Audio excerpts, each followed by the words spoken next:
Welcome to this explainer. Today, we're basically going to act as guest lecturers to uncover a really incredible historical mystery. We're looking at the work of the renowned scholar Deirdre Nansen McCloskey, and specifically her fascinating essay, A Kirznerian Economic History of the Modern World. In it, she completely upends how we think about human prosperity. So we are going to break down her lecture and explore exactly how humanity went from a world of total stagnation to the absolutely unimaginable wealth of the modern era. All right, let's just dive right into this. Since the year 1800, real income per head hasn't just grown, it exploded. We're talking about a staggering factor of 16 to as much as 100 times in the richest countries, especially when you properly account for improved quality of life. McCloskey calls this the great fact. And I mean, think about that number for a second. This is not some slight bump in our standard of living, right? This is an absolute, historically unprecedented explosion of wealth. And the ultimate question of all economics is simply, how on earth did this happen? Well, to answer that, we actually have to look at McCloskey's own intellectual journey, because it beautifully illustrates just how hard it is to explain this boom. It literally took her decades to break free from standard mainstream economic thinking. She started out at age 14 as a left anarchist, moved through Keynesianism, became a fully devoted Chicago School supply and demand economist by 30, discovered Austrian economics at 48, and finally, around age 68, arrived at what she calls humanomics, an economics for complete humans.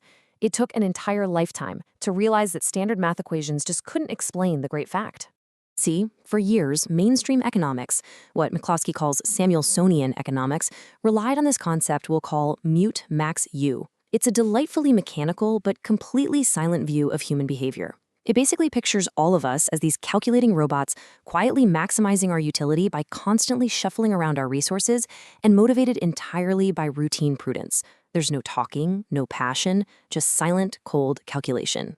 And because of this robotic, mute max u mindset, economists typically blamed the great fact on a few prime suspects. Things like the routine accumulation of capital, expanding foreign trade, or changing legal institutions like secure property rights.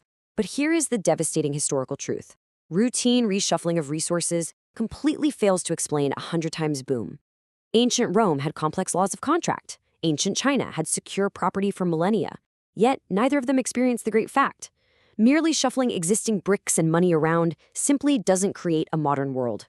So we have a really stark contrast between these two schools of thought. On one side, you have the mainstream view, which is all about routine, prudence, and shuffling things around. On the other side, we have the Austrian or Kirznerian view, which focuses on discovery, courage, persuasion, and alertness. The mainstream guys say we got rich by optimizing what we already had, but McCloskey argues that the true engine of our modern wealth was never optimization. It was creative discovery. It was all about finding previously unknown inputs and generating entirely new ideas. And the solution to our historical puzzle really starts with the Austrian economist Israel Kirzner and his brilliant concept of alertness. Now, this is not about a hired manager just clocking in and doing their daily routine. It's the entrepreneurial ability to notice an overlooked opportunity, finding knowledge about which nothing was previously known, and creatively acting on it. This sheer, spontaneous noticing of new ideas is what actually generates massive new value. And once people in Northwestern Europe were finally granted the liberty and dignity to be alert, an intellectual explosion happened. It's like a chain reaction. The idea of the steam engine literally mates with the idea of rails, and boom, you get railroads. Then, the routinization of railroads creates a totally new landscape, which leads to completely new business models like Sears Roebuck.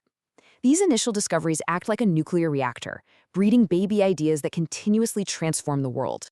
But we do need to be careful here. We have to distinguish true entrepreneurial alertness from something much darker. Take the famous, corrupt Tammany Hall politician George Washington Plunkett, who famously boasted, "I seen my opportunities and I took 'em." He called this honest graft. But taking an opportunity to extract bribes out of a government-enforced monopoly, that does not grow the economy. At best, it just shuffles taxpayer money into a politician's pocket. True Kirznerian alertness creates value for everyone. It doesn't just steal a bigger slice of the exact same pie. Let's ground this with a super concrete example. Reading a balance sheet? That's routine. Inventing it back in 1211? That was discovery. Today, you can go to business school, learn to read a balance sheet, and earn a perfectly fine, normal wage for that routine knowledge. But the anonymous Florentine who actually invented the double-entry balance sheet in the first place, that is the kind of massive, unprecedented discovery that earns supernormal profits and pushes the whole society's production curve outward. That's the stuff that drives the great fact. But here is the crucial twist. McCloskey points out that having a brilliant Kirznerian idea is completely useless if you can't communicate it, which brings us to the missing link in economics. Mainstream economics treats all conversation as cheap talk. To a traditional economist, words don't matter, only dollar amounts do. But is human language really just cheap talk? Well, let's actually look at the data. Get this, 25%. A staggering 25% is the portion of our national income earned strictly through persuasion. Not through barking direct orders like a general on a battlefield, not through passing along cold, hard information like a computer, but through unforced persuasion. Literally 1/4 of the entire economy is built on humans talking to each other, trying to convince one another to take a chance on something new. When we break down how humans communicate, we basically have direct orders, mere information, and then, dominating both of them, is what McCloskey famously calls sweet talk. This is the rhetorical persuasion you need to convince a banker to loan you money, an employee to join your risky new startup, or a customer to try a totally unfamiliar product. None of these transactions happen in total silence. They require real human connection and convincing rhetoric. And this sweet talk isn't just a conduit for spitting out preformed data. It is a cooperative game of mutual meaning-making. When an entrepreneur invents something totally new, they face immense uncertainty. Sweet talk is the deeply ethical human process that actually generates the virtues of courage and hope. It's literally what gives innovators the bravery to push their crazy new discoveries out into the real world. And frankly, this is exactly why the mainstream Mute Max U model completely fails to explain our modern wealth. It reduces all of this profound human interaction to mere yes or no dollar transactions. It assumes all relationships are purely instrumental, totally ignoring vital virtues like courage, hope, and trust. Because it models humans as silent, calculating robots, it literally cannot explain how novel ideas are collaboratively created and shared. But human connection is very real, and it has a massive financial impact.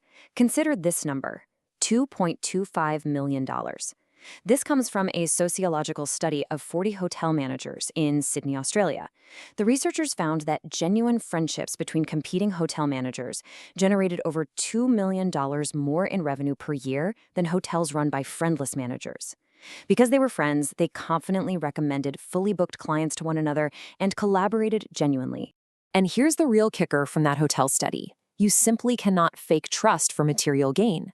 People can spot a fake friendship a mile away. An economic paradigm built on prudence alone leads only to routine shuffling and eventual stagnation. But McCloskey's humanomics, which embraces courage, hope, and sweet talk, is what actually resulted in the great fact. The modern world didn't get rich by calculating prudence alone. It got rich through the courage to discover and the authentic rhetoric to persuade. So as we wrap up this explainer, I want to leave you with a final provocative thought.